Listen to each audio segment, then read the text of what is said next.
වතුර දාලා වහිනවා පින්නේ. මේ ලෙඩ තුනෙන් අවධානයෙන් ඉන්න පරිශ්‍රමයෙන් ඉන්න. පළවෙනි එක පුස් එක. පුස් එක ඔළුවේ ඉඳලා කකුල වෙනකම් පුස් එක දෙන්න පුළුවන්. ඔළුවට හැදෙන එක ඉස්සෝරි කසනවා. ඒකට කිටකොල ෂෝට් කියලා ෂැම්පූ එකක් තියෙනවා. දාගන්න පාන්සියෙන් කියලා අහගන්න දවසට දෙපාරක් පාවිච්චි කරන්න. ඉකිලි කසන එක කකුල විලින්ම කකුල කසන එක කකුලේ ඇඟිලි කසන එක අතේ ඇඟිලි කසන එකට කිටකොල ෂෝට් ප්‍රොටින් ෂෝට් ක්‍රීම් එකක් තියෙනවා දවසට දෙපාරක් දාගන්න. ඔකත් නැති වෙනවා පාන්සියෙන් කියලා අහන්න ඒක උදේ. ඊළඟ එක බඩලිය වමන යනවා. මේ දේශගුණත් එක්ක අපිට වතුර හම්බුන්නේ හොඳ වතුර නේ. ඒ නිසා වතුර පිරිසුද්ධ very important. වතුර එක බොයිල් කරලා නිමලා බොන්න ඒකත් බැරි නම් පැකට් එක තියෙන බොටල් එක තියෙන හොඳ වතුර එක බොන්න. ඊළඟ එක කඩේ වලින් අන්න යන්න එපා. දවස් දෙකක් තුනක් ගොඩාක් ප්‍රශ්න තියෙනවා.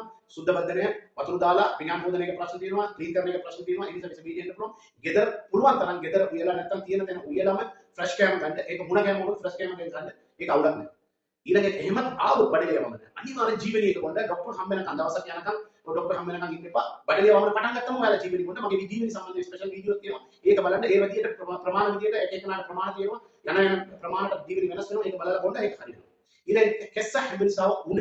දැන් පැනඩෝල් එක බොන්න උනාව දවස් දෙකක් බලන්න නැත්නම් ડોක්ටර් කාව යන්න. කෙස්ස හැඹිරිසාව තිබුත් ඇන්ටි හිස්ටිමින් බේත් එක තියෙනවා ෆෙක්සෝෆෙනමින්, සිට්‍රිසින්, පෙරිටන් එක ෆාමසියෙන් අහලා ඒකත් බොන්න ඒක හරියන්නේ නැත්නම් සැටලුණා නැත්නම් දවස් දෙකක් බලන්න ડોක්ටර් කාව යන්න. thank you